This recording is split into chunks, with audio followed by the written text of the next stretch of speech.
ہمیں لڑنا چاہیے، ہمیں جہاد کرنا چاہیے، تو سمجھ لینا چاہیے کہ وہ ہمارے درمیان فتنہ پھیلانے کے لیے آیا ہے۔ ممبئی کا ایک حقیقی واقعہ، سالوں تک ایک بندہ لگا رہا، اور آخر کار جب اس نے اپنا کام کر لیا، برین واشنگ کر لی اور اپنے مسلمان ساتھی کو ورگلا دیا اور پھر اس کے بہکاوے میں آیا تو اسی کو پکڑوا دیا۔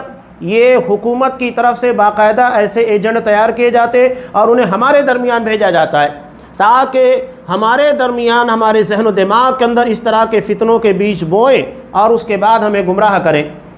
یہ سیمی جو ہمارے درمیان تھی، یہ بھی وہی گمراہ لوگوں کی جماعت تھی۔ نبی کریم صلی اللہ علیہ وسلم نے خارجیوں کی ایک علامت کیا بتائی ہے؟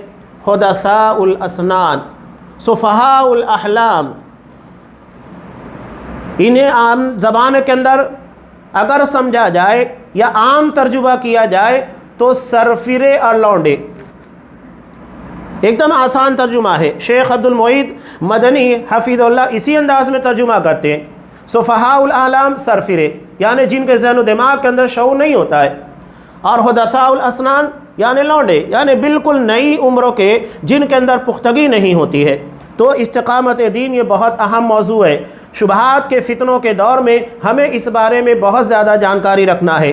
یہاں ایک مختصر سی تالیف ہے جسے سعودی عرب کے ایک عالم دین شیخ ابراہیم بن عبداللہ مزروعی، جو استاد ہیں عقیدے کے، انہوں نے استقامت دین کے پر ایک تالیف لکھی ہے انتہائی اختصار کے ساتھ، جس کا ترجمہ ہمارے اپنے استاد محترم شیخ اجمل منظور مدنی حفظ اللہ نے کیا ہے۔ اور آج الحمدللہ سوشل میڈیا کے پر اور اس طرح کے دعوتی میدان میں اخوانیوں کے خلاف بہت جم کر یہ لگے ہوئے ہیں۔ یہ مرد مجاہد ہیں آج کے دور میں، اللہ تبارک و تعالیٰ ان کی حفاظت فرمائے۔ یہاں انتہائی اختصار کے ساتھ میں انہی باتوں کو آپ کے سامنے پیش کروں گا۔ یہاں اولاً سب سے پہلے مؤلف نے بہت ساری نعمتوں کا تذکرہ کیا۔ اللہ نے ہمیں صحت کی نعمت عطا کی، جوانی کی نعمت عطا کی، مال کی نعمت عطا کی، حسن اور خوبصورتی کی نعمت عطا کی۔ ان ساری نعمتوں میں اللہ خود کہتا ہے کہ وَإِن تَعُدُّوا نِعْمَتَ اللَّهِ لَا تُحْصُوهَا، اگر ہم اللہ کی نعمتوں کو شمار کرنا چاہے گن نہیں سکتے، ان گنت ہیں۔ اور اس میں سب سے بڑی نعمت اللہ نے جو ہم کو عطا کی ہے وہ ہے دین کے پر جمے رہنا۔ ورنہ آج آپ دیکھیے کہ ہمارے اپنے درمیان کتنے لوگ ایسے ہیں جن کا عقیدہ صحیح نہیں ہے، وہ اللہ تبارک و تعالیٰ کے در پر کبھی مانگنے نہیں جائیں گے، لیکن آپ دیکھیں گے کہ مزاروں کے پر غیر اللہ سے برابر مانگیں گے۔ آج جن کے نزدیک نماز کی کوئی اہمیت نہیں ہے، لیکن مزاروں کے پر چادر چڑھانا، تیجا کرنا، فاتحہ کرنا، قندوری کرنا، یہ آپ کو باقاعدگی کے ساتھ ملے گا۔ اس میں کسی بھی قسم کی مداہنت آپ کو نظر نہیں آئے گی۔ یہ عقیدے کی خرابیاں، بدعات ہے، خرافات ہے۔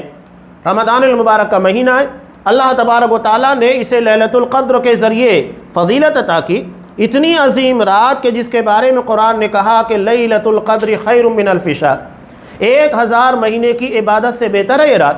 لیکن اس کے مقابلے میں ایک اور رات گڑ لی گئی ہے، شب برات ہے، تاکہ شب قدر کی اہمیت کو کم کر دیا جائے۔ آج نتیجہ کیا ہے؟ آپ صلی اللہ علیہ وسلم نے کہا کہ 5 ٹاک راتوں میں اسے تلاش کرو، یہ 5 میں سے ایک بنا لیے، اور اس میں بھی آپ دیکھیں گے عبادت کرتے نہیں ہیں۔ یہ محرومی ہے بہت بڑی۔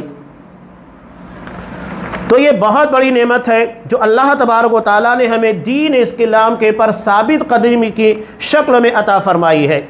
اب یہاں پر یہ بیان کرتے ہیں کہ اسلام کے تعلق سے جو استقامت ہے، اس کے تعلق سے 2 اہم باتیں ہیں بیان کر رہے ہیں۔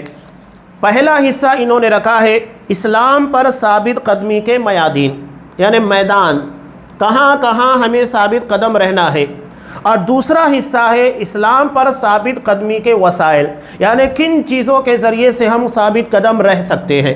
2 چیزیں، یعنی کہاں ثابت قدم رہنا ہے اور کس چیز کے ذریعے رہنا ہے، یہ 2 باتیں اہمیت کی حامل ہے۔ چنانچہ یہ اسلام پر ثابت قدمی کے میدان میں سب سے پہلا میدان بتاتے ہیں کہ جہاد فی سبیل اللہ میں ثابت قدم رہنا۔ جہاد کے نام کے پر آج اس کو اتنا بدنام کیا گیا کہ اللہ رحم کرے۔ آج دنیا نے کتنا شر و فساد برپا کر دیا۔ لوگ کہہ رہے ہیں کہ ہم اصلاح کرنا چاہتے ہیں، کروڑوں انسانوں کو مار دیا گیا، لیکن دنیا میں امن قائم نہیں ہو سکا۔ آپ صلی اللہ علیہ وسلم نے جہاد جیسا مقدس فریضہ اختیار کیا چند ہزار لوگوں کی گردنوں کو مارنے کے بعد پورے عرب کے اندر آپ صلی اللہ علیہ وسلم نے امن قائم کر دیا۔ یہی جہاد ہے۔ اصل جہاد وہ ہے، آج جسے بدنام کیا گیا ہے وہ جہاد نہیں ہے، یہ دہشت گردی ہے۔ مسجدوں کے اندر بم پھوڑنا، پبلک پیلیس کے پر اسلام اس بات کی اجازت نہیں دیتا ہے، بلکہ اسلام تو سب سے پہلے اس کے خلاف فتویٰ دیتا ہے کہ انما جزاء الذین یحاربون اللہ ویسعون فی الارض فسادا، کہ ان لوگوں کا بدلہ، سزا جو زمین میں فساد برپا کرتے ہیں، اللہ اس کے رسول کے خلاف کھڑے ہوتے ہیں، انہیں قتل کر دیا جائے، سولی کے پر لٹکایا جائے، ان کے ہاتھ پیر مخالف سمت سے کاٹ دیے جائے، تو یہ جہاد کو بدنام کرنے کی کوشش کی گئی۔ ورنہ جہاد ایک مقدس فریضہ ہے جس کے ذریعے برائیوں کا خاتمہ ہوتا ہے، لوگوں کو امن و نصیب ہوتا ہے۔ آج لوگوں نے جہاد کی پتہ نہیں کتنی قسمیں میڈیا کے ذریعے بیان کر دی۔ جہاد یہ اسلامی اصطلاح ہے، اور اس کے بارے میں جو وضاحت اسلام کرے گا وہ معتبر ہوگی، نہ کہ آج کا میڈیا یا دیگر قوم کے لوگ جو بیان کریں گے وہ معتبر ہوگا۔ اور اس کے لیے شرائط ہے، حاکم وقت کا ہونا، حکومت کا قائم ہونا، یہ ساری ذمہ داریاں ہیں۔ یہ نہیں کہ چند لوگ کھڑے ہوں اور کچھ نوجوانوں کی جو کہ سرفرے ہیں، لونڈے، یہ کھڑے ہوں اور اپنے اعتبار سے کہیں پر بھی دہشت گردی کرے، اسے جہاد کا نام دے۔ اسلام اس بات کی اجازت نہیں دیتا ہے۔ تو یہاں سب سے پہلے جہاد بھی سبیل اللہ کے میدان کے تعلق سے بیان کیا گیا، جیسا کہ اللہ تبارک و تعالیٰ کا ارشاد ہے، یا ایھا الذین آمنوا اذا لقیتم فیہ، اے ایمان والو جب تمہارا سامنا ہو دشمنوں کی جماعت سے، فثبتوا، ثابت قدم رہو، واذکروا اللہ کثیرا لعلکم تفلحون، اور اللہ کا ذکر کثرت کے ساتھ کرو۔ یہاں لوگوں کو حیرت ہوتی ہے کہ دشمنوں کے مقابلے میں اللہ کا ذکر کرنے کا حکم کیوں دیا گیا ہے۔ علامہ ابن تیمیہ رحمۃ اللہ علیہ کہتے ہیں اس ضمن میں بہت اہم بات، وہ کہتے ہیں جب ان سے سوال کیا گیا کہ کون شخص بہتر ہے، وہ جو اللہ کی راہ میں جہاد کرتا ہے یا وہ شخص جو کثرت کے ساتھ اللہ تبارک و تعالیٰ کا ذکر کرتا ہے، تو انہوں نے کہا وہ شخص جو اللہ کے میدان میں اترتا ہے، دشمنوں سے مقابلہ کرتا ہے، کثرت کے ساتھ اللہ کا ذکر کرتا ہے، وہ بہتر ہے۔ جو صرف لڑتا ہے وہ بہتر نہیں ہے، بلکہ قرآن نے کہا کہ اللہ کا ذکر کثرت کے ساتھ کرو جب تمہارا دشمنوں کے ساتھ مقابلہ ہو۔ کیوں؟ ایسے میں انسان بہک سکتا ہے۔ حضرت علی رضی اللہ تعالیٰ عنہ کا مشہور واقعہ آپ کو پتہ ہے کہ جب یہ دشمن کے پر قابو پا چکے اور قریب تھا کہ اسے مار دیتے، اس نے حضرت علی رضی اللہ تعالیٰ عنہ کے چہرے کے پر تھوک دیا۔ حضرت علی رضی اللہ تعالیٰ عنہ نے اس کو چھوڑ دیا۔ وہ حیران ہو گیا۔ حالانکہ عموماً یہ بات ہوتی ہے کہ کوئی اگر ہمیں تھپڑ مار دے، تھوک دے، تو ہم تو طیش میں آ کر اور اسے ماریں گے، لیکن حضرت علی نے چھوڑ دیا۔ وہ حیران ہو گیا۔ تب اس نے سوال کیا کہ کیا بات ہے، پہلے تو آپ میری جان کے دشمن تھے اور اس وقت تو میں نے تمہارے ساتھ ایسی حرکت کی کہ تمہیں اور مجھے مارنا چاہیے تھا۔ کہا کہ نہیں، پہلے میں تجھے اللہ کے لیے مار رہا تھا، لیکن اب جب تو نے میرے چہرے کے پر تھوک دیا تو میں اپنا ذات کا انتقام لیتا جو مجھے پسند نہیں تھا۔ میں تجھے اپنے آپ کے لیے نہیں، اللہ کی خاطر مان رہا تھا، اور یہی اس کے اسلام کا ذریعہ بنا۔ تو ہمیں یہاں دھیان دینا چاہیے کہ للہیت ہے یا تو اپنا ذاتی کوئی معاملہ ہے۔ دعوت کے میدان میں بھی خصوصی توجہ ہونا چاہیے۔ کبھی کبھی ہم کسی کو اس بنیاد کے پر غلط ثابت کرنے کی کوشش کرتے ہیں کہ ہمارا اس کے ساتھ کوئی معاملہ بنا ہوا ہے، تاکہ اس بنیاد کے پر اس کو غلط ثابت کرے۔ یہ نہیں کہ وہ منکر کر رہا ہے اس بنیاد کے پر اس کو غلط ثابت کرنا ہے، بلکہ اس کا ہمارے ساتھ کوئی معاملہ ہے۔ تو یہ اخلاص ہونا چاہیے۔ تو اللہ کا ذکر ہمیں بھٹکنے سے بچاتا ہے، وسوسوں سے بچاتا ہے۔ دوسرا یہاں پر یہ بیان کرتے ہیں دعوت دین کے میدان میں ثابت قدم رہنا، اور یہ سب سے بڑا جہاد ہے، اس لیے کہ آسان کام نہیں ہے۔ دعوت کے میدان میں ثابت قدم رہنا آسان کام نہیں ہوتا ہے۔ کیسے کیسے تانے جھیلنے پڑتے ہیں، کیسی باتیں سننا پڑتی ہے، اس کے علاوہ کتنا ہوم ورک کرنا پڑتا ہے۔ آپ اگر 10 لوگوں کے پاس جائیں گے، 10 طریقے کے مزاج کے ہوں گے۔ ایسا نہیں ہے کہ آپ ایک ہی طریقے سے 10 کے 10 کو سمجھا دیں، آپ کو 10 کو 10 طریقے سے سمجھانا ہوگا، اس کے مزاج، اس کی کیفیت کو دیکھتے ہوئے۔ اور داعی جو ہوتا ہے بہت ذہین ہونا چاہیے تاکہ انسان کے مزاج کے اعتبار سے اسے سمجھا سکے۔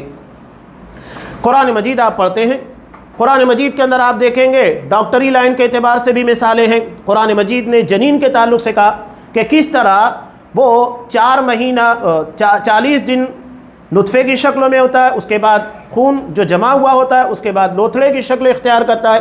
یہ مثالیں قرآن مجید نے ان لوگوں کے لیے دی جو ڈاکٹری لائن کے ہوتے ہیں، جو فلکیات کے یعنی آسمان، ستارے، چاند، ان چیزوں کے بارے میں سوچتے ہیں۔ قرآن نے ان لوگوں کے سامنے ستاروں کی مثال رکھی۔ جو لوگ کھیتی باڑی سے جڑے ہوئے ہیں، قرآن نے ان لوگوں کے لیے کھیتی باڑی کی مثال دی۔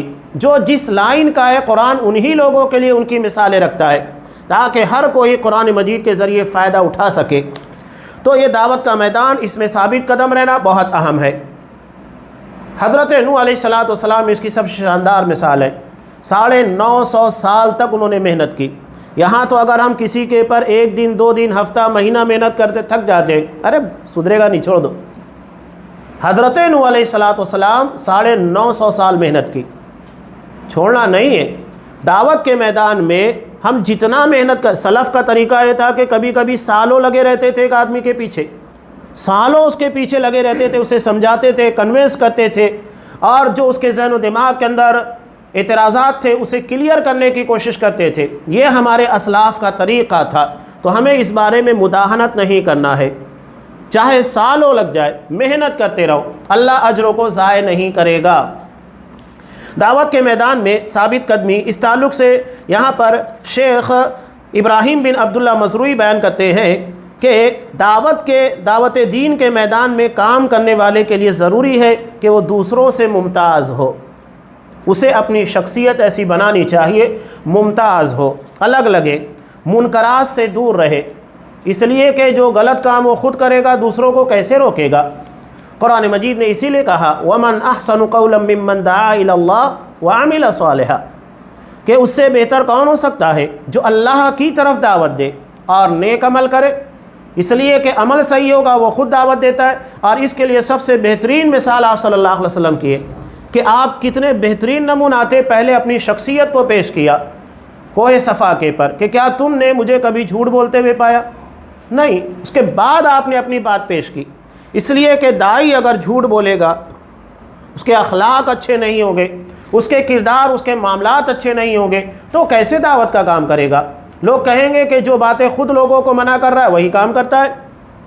تو منکرات سے اسے دور رہنا چاہیے، کسی کی مداہنت اور چاپلوسی نہ کرے۔ مداہنت کا مطلب ہوتا ہے سستی، لاپرواہی، یعنی اسے لگتا ہے کہ نہیں اس آدمی کو نہیں بولنا چاہیے، غلط کر رہا ہے کرنے دو، کوئی بڑا آدمی ہے یا سربر آوردہ ہے یا اپنا دوست ہے، نظر انداز کر دو، چھوڑ دو۔ نہیں، مداہنت نہیں، اور چاپلوسی بھی نہیں ہونا چاہیے، معاملے کو رفع دفع کرنے کی کوشش نہیں، واضح انداز کے پر دین کو پہنچانے کا جذبہ ہونا چاہیے، اور دین کے تعلق سے اپنا موقف کبھی بھی نرم نہ رکھے۔ اللہ تبارک و تعالیٰ کا ارشاد ہے وَاللَّهُ يُرِيدُ أَن يَتُوبَ عَلَيْكُمْ وَيُرِيدُ الَّذِينَ يَتَّبِعُونَ الشَّهَوَاتِ أَن تَمِيلُوا مَيْلًا عَظِيمًا۔ یہ سورہ بنی اسرائیل کی آیت ہے۔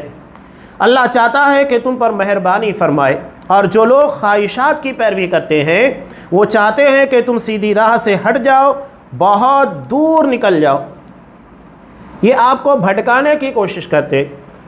جیسا کہ آپ دیکھیے کہ مشرکین مکہ بھی آپ صلی اللہ علیہ وسلم سے کیا کہتے تھے، جس ضمن میں آیت نازل بھی، مشرکین مکہ کہتے تھے کہ آپ قرآن مجید میں ہمارے معبودوں کو مت برا بھلا کہیے، اگر آپ کو سردار بننا ہے وہ بنانے کے لیے تیار، مال چاہیے وہ دینے کے لیے تیار، کسی عورت سے نکاح کرنا چاہتے اس کے لیے تیار، سب کے لیے تیار تھے۔ آپ کو مائل کرنا چاہتے تھے کہ دعوت بند کر دو، یہ ہوتا ہے میلان۔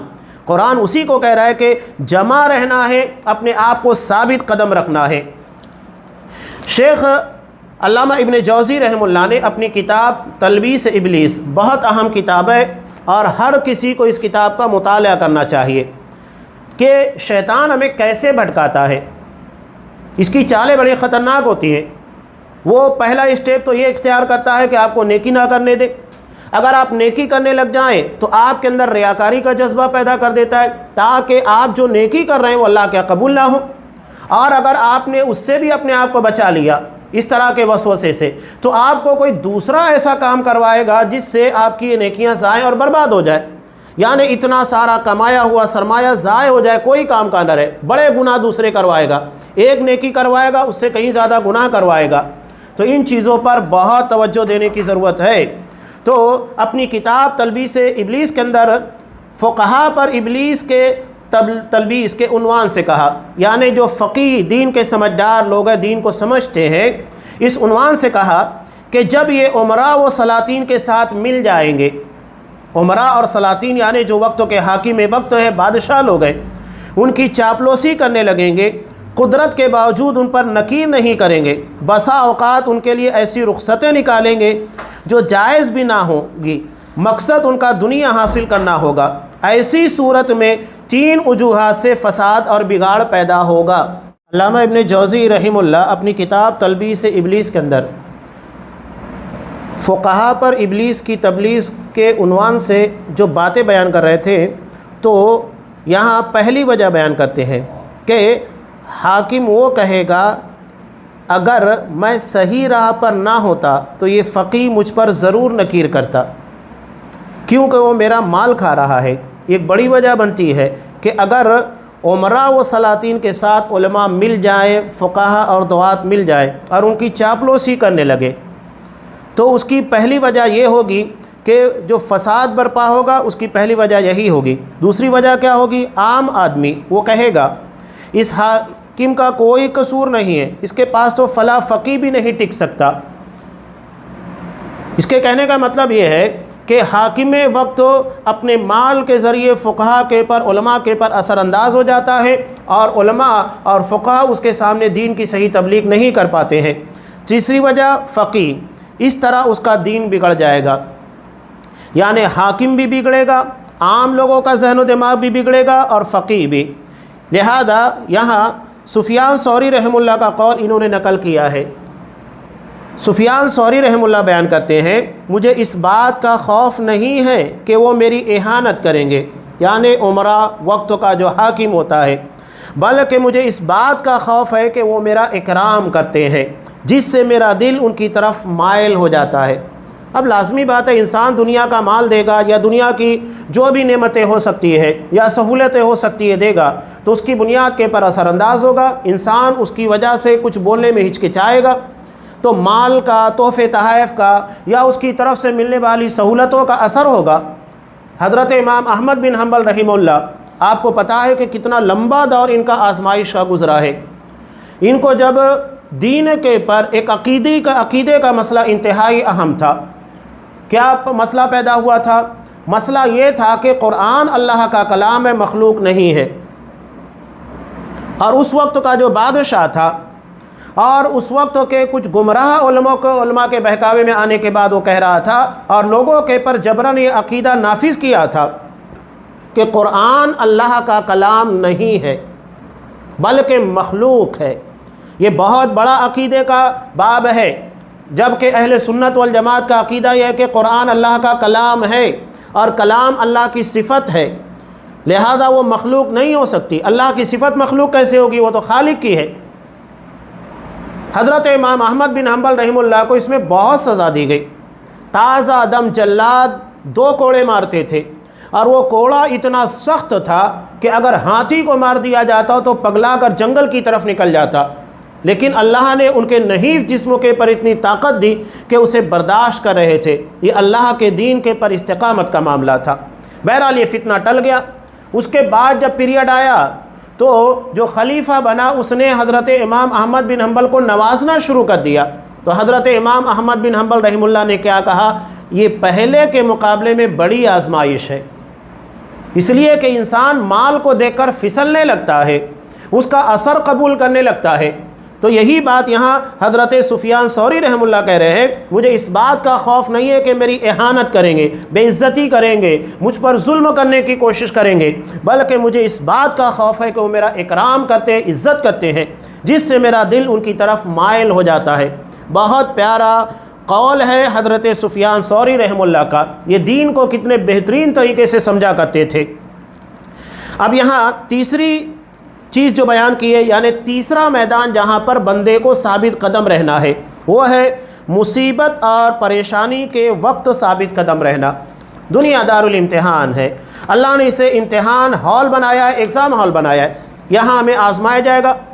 ہر کسی کی آزمائش جدا جدا ہے۔ اللہ کسی کو دے کر کسی کو نہیں دے کر آزماتا ہے، کسی کو اولاد دے کر آزما رہا ہے، کسی کو اولاد نہیں دے کر، کسی کو مال دے کر، کسی کو مال سے محروم کر کے۔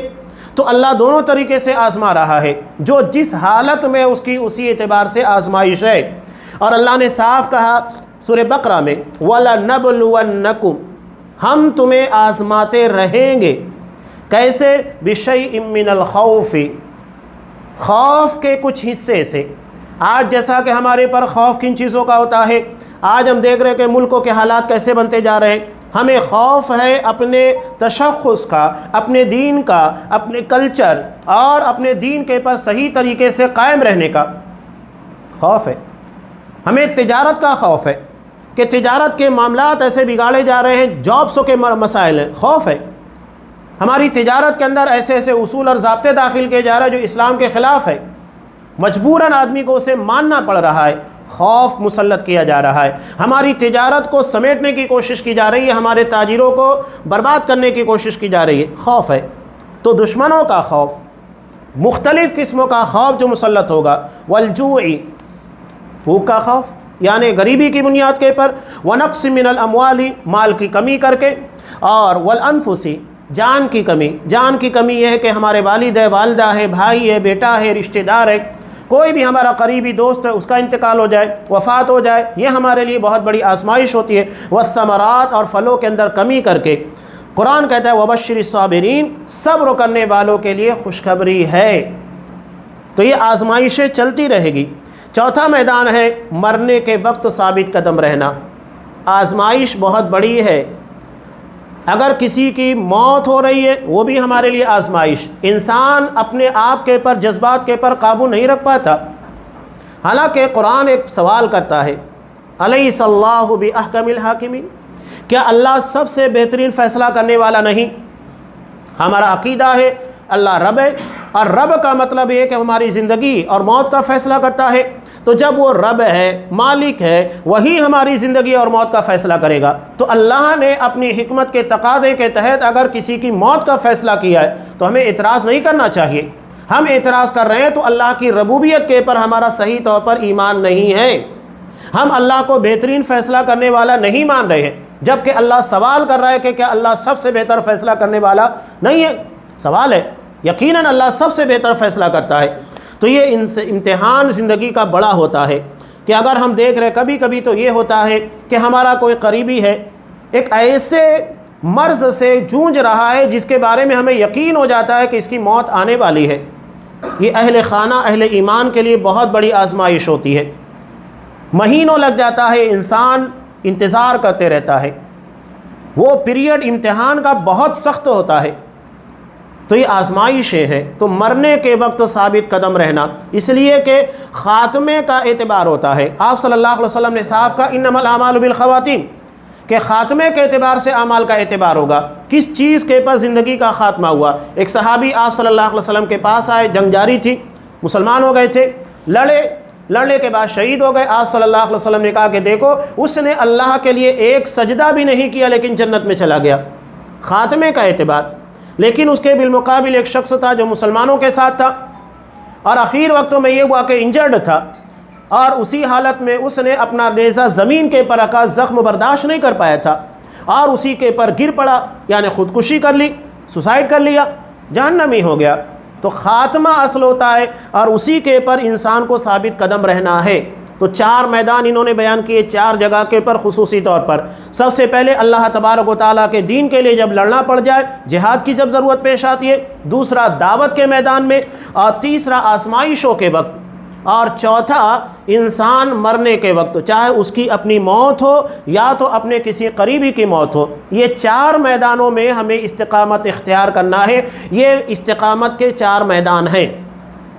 اب یہاں آگے ابراہیم بن عبداللہ مزروعی یہ بیان کر رہے ہیں کہ اسلام اور ہدایت پر ثابت قدمی کے وسائل، اسباب، سورس کیا ہیں۔ سب سے پہلا انہوں نے بیان کیا ہے قرآن کریم پر توجہ دینا اور اس کی آیات پر تدبر کرنا، غور و فکر کرنا۔ اللہ تبارک و تعالیٰ کا ارشاد ہے قُلْ نَزَّلَهُ رُوحُ الْقُدُسِ مِنْ رَبِّكَ بِالْحَقِّ لِيُثَبِّتَ الَّذِينَ آمَنُوا، آپ کہہ دیجئے کہ اسے روح القدس یعنی حضرت جبرائیل علیہ الصلوۃ والسلام لے کر نازل ہوئے ہیں بالحق کی، حق کے ساتھ رب کی طرف سے، لِيُثَبِّتَ الَّذِينَ آمَنُوا تاکہ ایمان والوں کو ثابت قدم رکھیں۔ یہ پہلا حصہ ہے۔ دوسرا ذریعہ، دوسرا وسیلہ بیان کیا انہوں نے سنت نبوی پر علم و عمل اور دعوت ہر اعتبار سے متوجہ ہونا۔ لہذا اس باب میں ہمیں سنت کے پر قائم رہنا ہے، اور اس کے لیے لازم ہے کہ سنت کا علم ہونا چاہیے، تبھی تو سنت پر قائم رہیں گے، اور سنت پر قائم رہنا، اس کی تعلیم حاصل کرنا، اس پر عمل کرنا، اس کی طرف دعوت دینا، اور اس راہ میں آنے والی مصیبتوں کے پر صبر کرنا، اور اسلام پر ثابت قدم رہنا، یہ انتہائی اہم سبب ہے۔ تیسرا انہوں نے بیان کیا ہے کہ انبیاء اور صالحین کے واقعات کو پڑھنا۔ قرآن مجید نے انبیاء کے واقعات کے تعلق سے کیا بیان کیا؟ وَكُلًّا نَقُصُّ عَلَيْكَ مِنْ أَنْبَاءِ الرُّسُلِ مَا نُثَبِّتُ بِهِ فُؤَادَكَ، کہ ہم آپ کو انبیاء کے واقعات بیان کرتے ہیں۔ کیوں بیان کرتے ہیں؟ یا پچھلی قوموں کے واقعات، جیسا کہ اصحاب کہف کا واقعہ بیان کیا گیا، آگے اصحاب الاخدود خندق میں جن کو ڈال دیا گیا تھا، مرنے کے پر مجبور کیا گیا تھا، ان لوگوں کے واقعات۔ کیوں قرآن مجید بیان کرتا ہے مَا نُثَبِّتُ بِهِ فُؤَادَكَ، تاکہ ہم اس کے ذریعے آپ کے دل کو مضبوط کر دے، جما دے۔ یہ واقعات ہمیں اسلام کے پر مضبوطی کے ساتھ رہنے میں مدد دیتے ہیں۔ آج ہمارے لیے بہت بڑا مسئلہ کیا ہے؟ پہلے تو ہم دیکھا کرتے تھے کہ گھروں کے اندر جو بڑی عمر کی عورتیں ہیں، ماں ہیں، دادی ہیں، نانی ہیں، یہ اپنے نواسے پوتے بچوں کو رات کو سونے سے پہلے انبیاء کے واقعات یا اصحاب کرام کے واقعات سنایا کرتی تھی۔ بچے بہت شوق کے ساتھ سنا کرتے تھے اور اس کے بعد سو جاتے۔ ذہن و دماغ کے اندر وہی چیز پنپتی تھی، اور وہی چیز انسان کے ذہن و دماغ، دل میں مضبوطی اختیار کرنا شروع کر دیتی تھی، اور بچے اپنے آپ کو اسی طرح بنانے کی کوشش کرتے تھے، ڈیولپ کرتے تھے۔ لیکن آج وہ چیزیں نہیں ہیں، موبائل کے اندر لگے ہیں، وہی سارے اثرات جو موبائل کے اندر دیکھتے بچوں کے کردار و عمل کے اندر آ رہے۔ تو یہ ہماری کوتاہی ہے۔ یہ واقعات قرآن مجید بیان کیا ہے، تو گھر میں جو بڑے ہیں ان کی ذمہ داری ہے کہ وہ بچوں کو بیٹھائیں، اس طرح کے واقعات ان کو سنائیں، اور اس کے ذریعے جو عبرت کی، درس کی باتیں ہیں وہ بچوں کے ذہن و دماغ کے اندر پختہ کریں۔ یہ ہماری کوتاہی ہے تربیتی اعتبار سے۔ تو قرآن مجید نے انبیاء کے واقعات کو اسی لیے بطور نمونہ بیان کیا۔ حضرت ابراہیم علیہ السلام کا واقعہ کہ آگ میں کودنے کے لیے مجبور کر دیا گیا، تیار ہو گئے اللہ کے لیے، اللہ نے اسی آگ کو گلے گلزار بنا دیا، جس کے بارے میں علامہ اقبال نے کہا تھا کہ آج بھی ہو جو ابراہیم سا ایماں پیدا، آگ کر سکتی ہے انداز گلستاں پیدا۔ ایمان ویسا ہونا چاہیے۔ حضرت موسیٰ علیہ السلام کا واقعہ بیان کیجئے۔ دشمن کتنا بھی ہو، کتنی بڑی تعداد میں، کتنا بھی پاورفل ہو، کتنے بھی پیسے والا ہو، اگر ہم اسلام کے پر، اللہ کے دین کے پر جمے ہیں، اللہ اگر ہمارے ساتھ ہے، دنیا کی کوئی طاقت ہمارا بال بیکا نہیں کر سکتی۔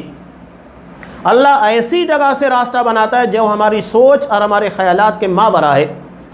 بنی اسرائیل جب نکلے تو کیا نتیجہ نکلا؟ سامنے دریا تھا اور پیچھے فرعون کا لشکر تھا۔ انہیں معلوم ہو گیا چکی کے دو پاڑ کے درمیان بنی اسرائیل تھے۔ کہا کہ موسیٰ یہ کہاں لا کر پھنسا دیا؟ پیچھے فرعون کا لشکر ہے، آگے دریا، جائیں گے تو کہاں جائیں گے؟ لیکن حضرت موسیٰ علیہ السلام نے کہا ان ربی سیہدین، یقیناً میرا رب راستہ بنائے گا۔ اور ایسی جگہ سے اللہ نے راستہ بنایا، انسان کی عقل جس کے بارے میں سوچ نہیں سکتی۔ دشمن کو بھی مار دیا گیا اور بنی اسرائیل نجات بھی پا گئے۔ کہنے والے نے ایک بہت پیاری بات کہی، راستہ ایک ہی تھا، اس راستے کے پر بنی اسرائیل چلے، نجات پا گئے، اور اسی راستے کے پر فرعون اور اس کا لشکر آیا، ڈوب گئے۔ یعنی راستے سے زیادہ اہمیت راہی کی ہوتی ہے۔ راہی صحیح ہوگا تو راستہ نجات دے گا، اور اگر راہی صحیح نہیں ہوگا، مسافر صحیح نہیں ہوگا، تو وہ صحیح راستہ ہو کر بھی اس کے لیے نجات کا راستہ نہیں بن سکتا ہے۔ تو راہی یعنی راہ چلنے والا اور راستہ دونوں صحیح ہونا چاہیے۔ تو یہ واقعات بہت بڑی دلیل بنتے ہیں۔ حضرت خباب بن ارت رضی اللہ تعالیٰ عنہ خود کہتے ہیں، یہاں اس حدیث کے تناظر میں جسے امام بخاری رحمۃ اللہ نے بیان کیا ہے، میں ایک اہم چیز آپ کے سامنے، جو سائیکالوجی نفسیات، آپ صلی اللہ علیہ وسلم ماہر نفسیات تھے اور اس کی بہت ساری دلیلیں ملے گی، اس کی ایک دلیل یہاں پر بھی ہے۔ تو حضرت خباب بن ارت رضی اللہ تعالیٰ عنہ کہتے ہیں کہ ہم آپ کے پاس شکایت لے کر گئے، اور یہ مشرکین مکہ کے ظلم و ستم کی داستان تھی، کوئی معمولی چیز نہیں تھی۔ یہ خباب بن ارت، ان کے ساتھ کیا ہوا تھا آپ کو پتہ ہے؟ کئی مرتبہ ام انمار نامی عورت کے غلام تھے، اس نے کوئلوں کو دہکانے کے بعد انہیں چت اس کے پر لیٹنے کے لیے مجبور کر دیا۔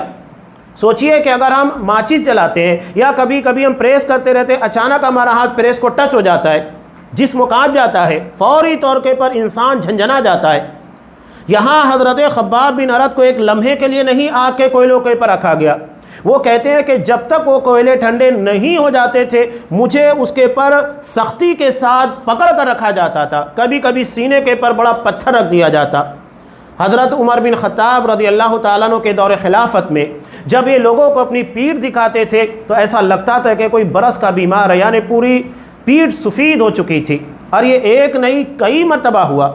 حضرت بلال رضی اللہ تعالیٰ عنہ کو مکہ کے تپتے ہوئے ریگستانوں کے پر گھسیٹا جاتا تھا۔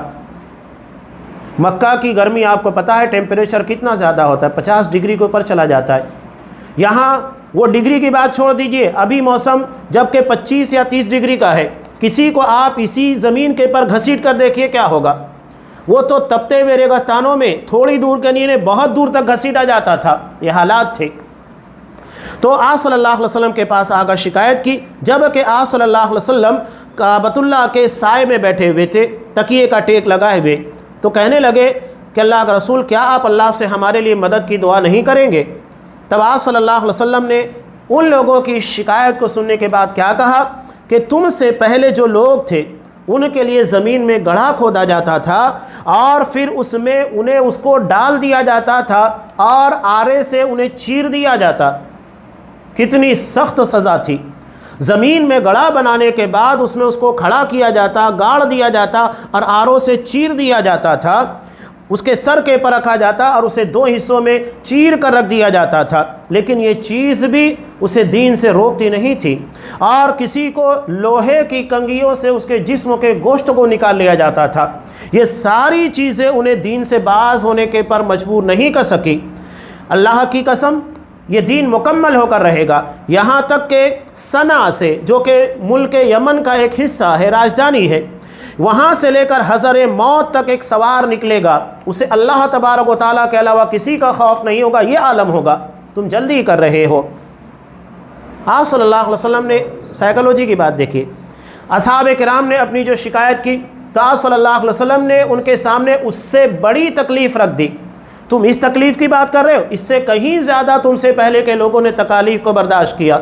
جب صحابہ نے سنا تو نفسیاتی طور کے پر ٹھنڈے پڑ گئے کہ جب ہم سے پہلے لوگوں نے ہم سے بڑی بڑی تکالیف کو جھیلا، جان لے لی گئی، لوہے کی کنگھیوں سے جسموں کے گوشت نکال لیے گئے، یعنی مار دیا گیا، ختم کیا گیا، ہمیں تو مارا نہیں جا رہا، زندہ تو ہیں کم سے کم۔ چنانچہ اس کے بعد انہوں نے آپ صلی اللہ علیہ وسلم سے کبھی شکایت نہیں کی۔ یہ آپ صلی اللہ علیہ وسلم کا طریقہ۔ اب یہاں آگے انہوں نے کھائی والوں کا واقعہ بیان کیا۔ امام مسلم رحمۃ اللہ علیہ نے پوری تفصیل کے ساتھ اس روایت کو بیان کیا ہے، میں انتہائی اختصار کے ساتھ بیان کروں گا۔ سورہ بروج ہم جب پڑھتے ہیں، اصحاب الاخدود، کھائی والے خندق والوں کا واقعہ، انتہائی اختصار کے ساتھ، کہ آپ صلی اللہ علیہ وسلم نے بیان کیا کہ تم سے پہلے ایک بادشاہ تھا اور اسی کے پاس ایک جادوگر تھا جو بوڑھا ہو چکا تھا۔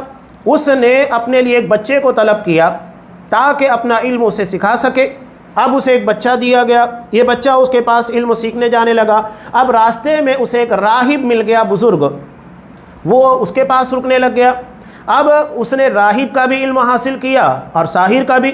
ہوا یوں کہ ایک مرتبہ جب وہ جا رہا تھا تو راستے میں ایک بڑا سا جانور تھا جو لوگوں کا راستہ روکے ہوئے تھا، جس کے ڈر کی وجہ سے لوگ راستہ پار نہیں کر رہے تھے۔ تب اس نے ایک پتھر اٹھایا اور کہا کہ اللہ، اگر راہب کا دین سچا ہے تو اس پتھر کے ذریعے اس موذی جانور کو ختم کر دے۔ اور اس کے بعد ایسا ہی وہ ختم ہو گیا، اسے یقین ہو گیا کہ راہب سچا ہے۔ اب اس کے بعد اللہ تبارک و تعالیٰ نے اسے اعزاز عطا کیا۔ راہب کو جب اس نے بات بتائی تو کہا کہ تم میرے اس دین کے معاملے میں مجھ سے آگے نکل چکے ہو کہ اللہ نے تمہارے ہاتھوں کے پر ایک معجزہ ظاہر کیا، اب تمہیں بہت محتاط رہنا ہے، میرے بارے میں لوگوں کو مت بتانا۔ اب اس کے بعد اللہ نے اس کے ہاتھوں میں شفا دی. یہ لوگوں کا علاج کیا کرتا تھا اور کہتا تھا کہ دیکھو اللہ شفا دے رہا ہے. یہاں تک کہ بادشاہ کا ایک مصاحب تھا، وزیر تھا، جو کہ نابینا ہو چکا تھا. وہ اس کے پاس گیا تحفے تحائف لے کر کہا کہ مجھے اچھا کر دو. اس نے کہا کہ نہیں، میں اچھا نہیں کرتا، شفا اللہ دیتا ہے.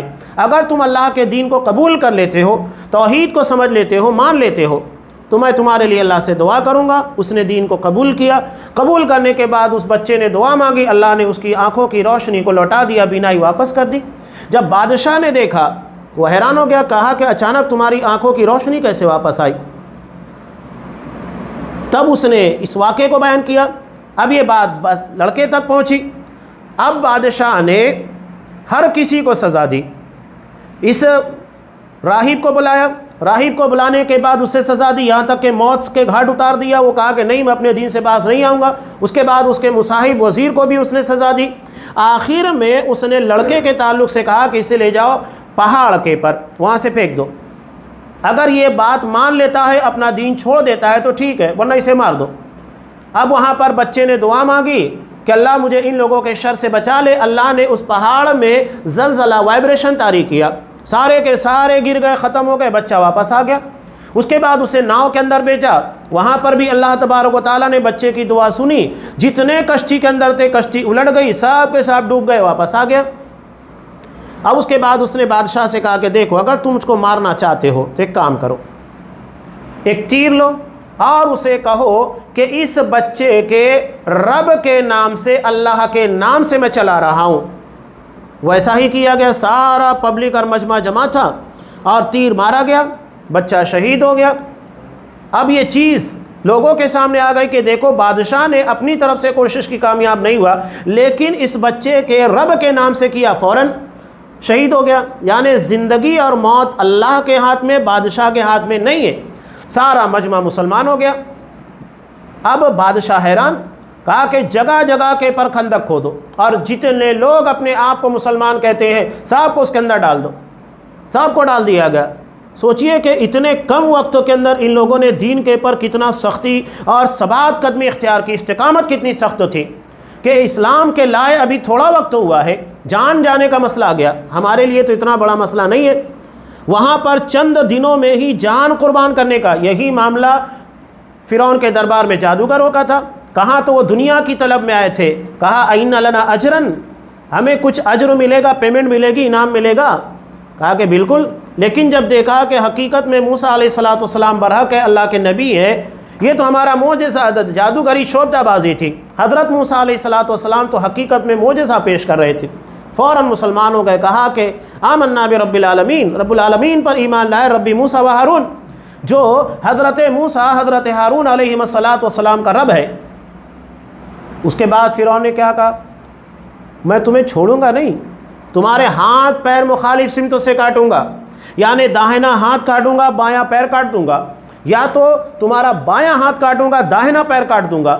اور ایسا نہیں ہے کہ اس کے بعد چھوڑ دوں گا، لَأُصَلِّبَنَّكُمْ أَجْمَعِينَ، سب کو پھانسی پر لٹکا دوں گا. جان ہتھیلی پر رکھنے کا معاملہ تھا. ایمان فوری طور کے پر اگر پختہ ہے اور اس میں اخلاص ہے تو ایسی استقامت ہوگی جو ہمیں ان واقعات کے اندر نظر آتی ہے. جان چلی جائے ایمان نہیں جائے گا. یہی اصل پیغام ہے ان چیزوں کے ذریعے کہ ان زندگی کے اندر سب کچھ قربان کرنا پڑ جائے، ایمان کو کبھی داؤں کے پر لگنے نہیں دینا ہے. یہ اہم چیزیں ہیں. اب یہاں پر بھی وہی ہوا، لوگ مسلمان ہو گئے. اخیر میں ایک ماں تھی جو اپنے بچے کی وجہ سے جھجک رہی تھی. اللہ نے اس بچے کو قوت گویائی دی. جب ایک لفظ صحیح طور کے پر بچہ ادا نہیں کر سکتا، اس بچے نے اپنی ماں سے کہا کہ ماں ڈرو مت، کود جاؤ. اور اللہ تبارک و تعالیٰ نے سب کو، حالانکہ ظاہری طور کے پر وہ خندق میں گئے تھے، کھائی میں گرے تھے، لیکن وہ ان کے لیے جنت ثابت ہو گئی. سب کے سب کو اللہ تبارک و تعالیٰ نے جنت میں داخل کیا. یہ ثابت قدمی ہے جو ان واقعات کے ذریعے یہاں پر بیان کی گئی ہے. اب یہاں آگے جو بیان کر رہے ہیں 5ویں نمبر کے پر، کہ اسلام اور ہدایت پر ثابت قدمی کے اسباب میں ایک اہم سبب شخصی اور اجتماعی ہر پیمانے پر اسلامی تربیت کا ہونا ہے. شخصی کا مطلب پرسنلی، ذاتی طور کے پر، یعنی انسان خود مطالعہ کرے اسٹڈی کرے اسلام کی، اور اجتماعی یعنی ہمارا جو تعلقات ہے، ہمارا معاشرہ ہے، ہمارا سماج ہے، جہاں تک ہماری رسائی ہے اس میں اسلامی تربیت ہونی چاہیے جو کتاب و سنت کے پر قائم ہو، اس لیے کہ یہ فتنوں کا دور ہے جہاں شبہات اور شہوات کے فتنے ہر طرف سے یلغار مچائے ہوئے ہیں۔ چھٹے نمبر کے پر انہوں نے بیان کیا ذکر الہی، اللہ کا ذکر کثرت کے ساتھ کرنا، اس لیے کہ اللہ تبارک و تعالیٰ ارشاد فرماتا ہے الذین آمنوا وتطمئن قلوبہم بذکر اللہ، جو ایمان لائے ان کے دل اللہ کے ذکر سے مطمئن رہتے ہیں۔ یہ قلعہ ہے، شیطان اس کی وجہ سے ہمارے پر حملہ آور نہیں ہو پاتا ہے۔ 7ویں نمبر کے پر بیان کرتے ہیں دعا، یعنی ساری کوششوں کو کرنے کے بعد اللہ سے دعا مانگتے رہنا چاہیے۔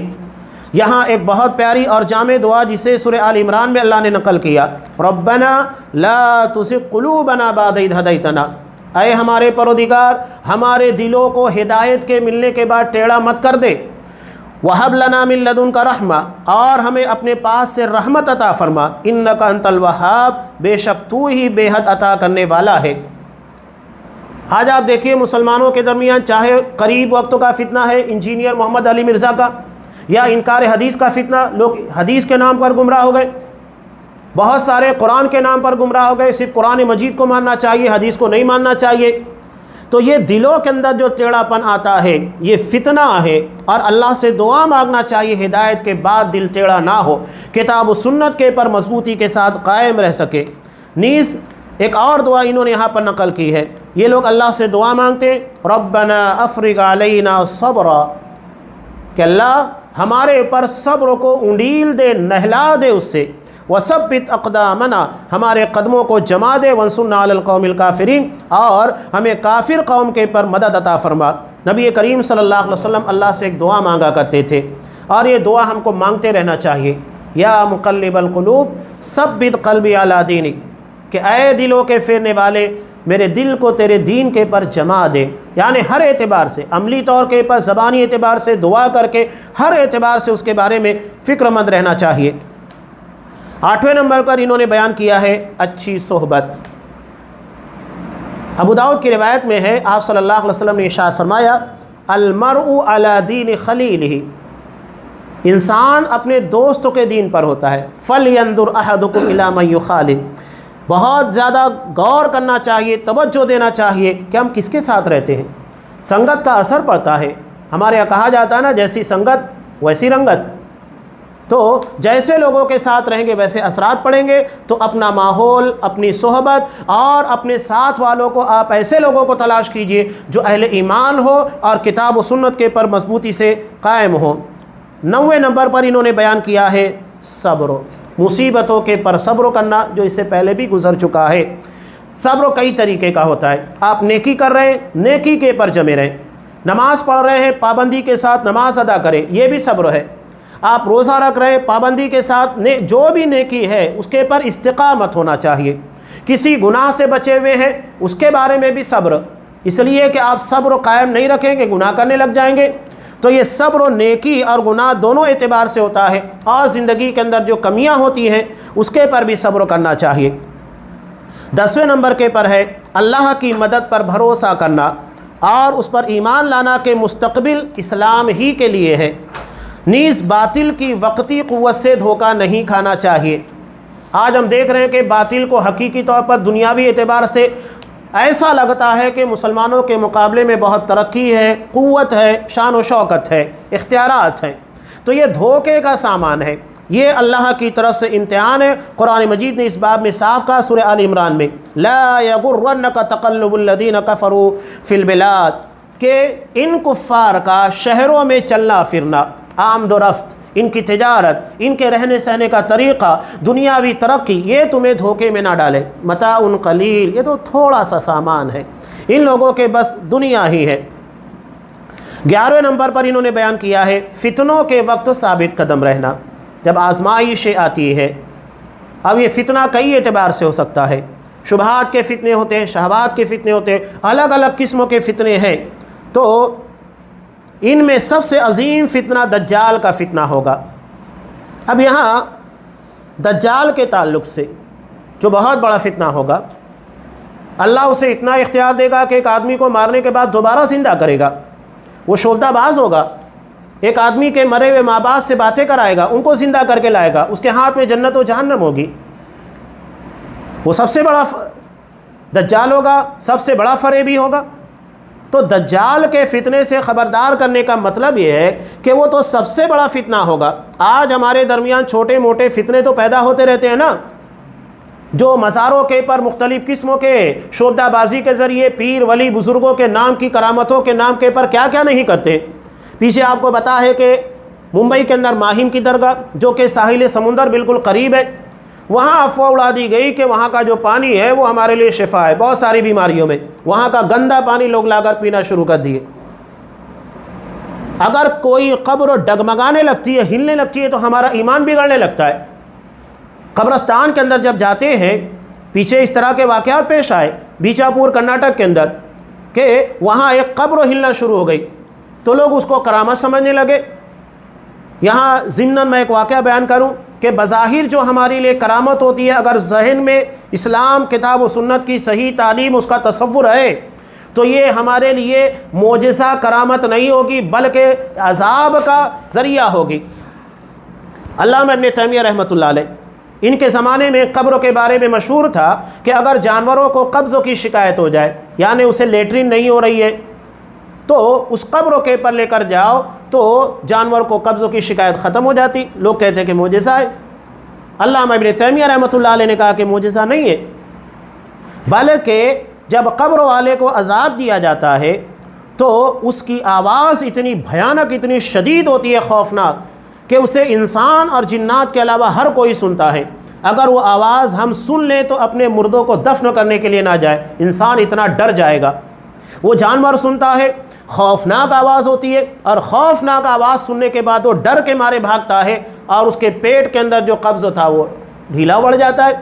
آج آپ خود دیکھیے کہ اگر کسی کے پر اچانک کوئی بہت زیادہ ٹینشن آتا ہے تو فوری طور کے پر پیٹ کے پر ہی اثر پڑتا ہے۔ تو یہ نفسیاتی وجہ ہوتی ہے۔